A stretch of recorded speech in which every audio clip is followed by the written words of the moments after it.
I wrote this piece many years ago when I was first transitioning over 20 years ago, and it's from a trilogy of horror and transmutation. And this is the first poem in the trilogy entitled Creature from the Black Lagoon.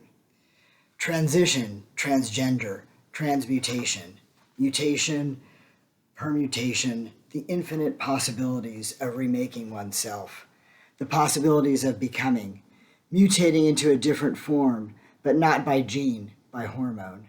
I'm already mutating, a creepy, oozing transformation. I'm oozing into my manhood. It's like the creature from the Black Lagoon, emerging from the ooze. The creature steps out, arching its clawed feet onto the damp cement. No Groman's Chinese theater will mark its passing. No ice age will prepare its coming. It emerges out of the darkness, forested twilight, light barely reflected through trees, sparks of dew, urging on a moist forming of morning. Morning like a raging fury, a cracked open marble agate, rock encrusted with layers of quartz, gray-green embers sparkling within.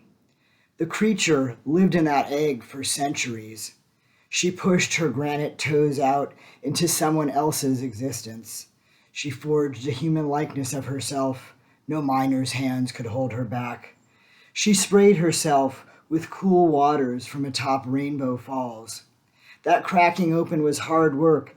Her tail spat itself out, whipping around to brush away a world of dissonance. Scaled wonderment, she thought, still longing for that cold, hard rock egg. That was where she forged herself, alone in that wilderness, but not so cliché. Her arching desire to become anew this time was built upon every monster movie ever made with compassion.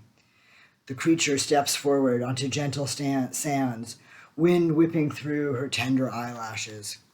Passing through a fine mesh, so many dandelion puffs cast along on air, she not prepared for the outrageous fortune of it all. The cracked stone egg lying like a remnant on the volcanic edge of his soul.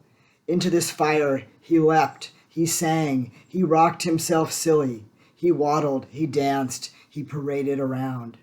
It was all he could do to keep from pushing his whole head upwards through the roof of his desire.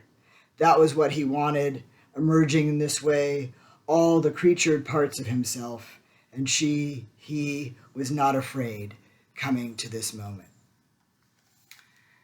The next piece I'm going to read, I wrote in memory of George Floyd. Say his name, George Floyd.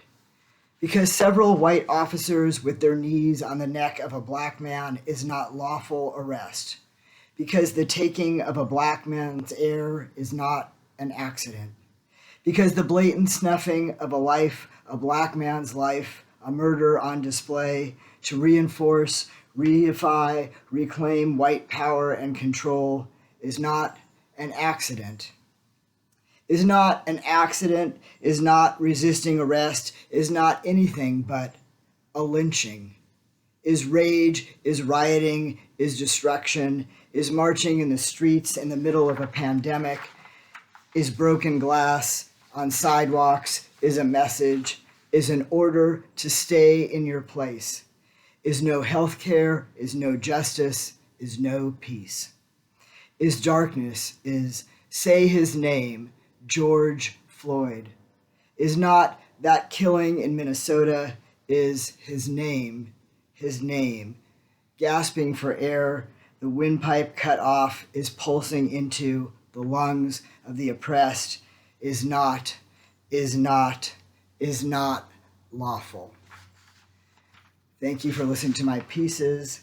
I'm Ali Michael Cannon. I'm a Jewish and transgender man, and I am Rainbow.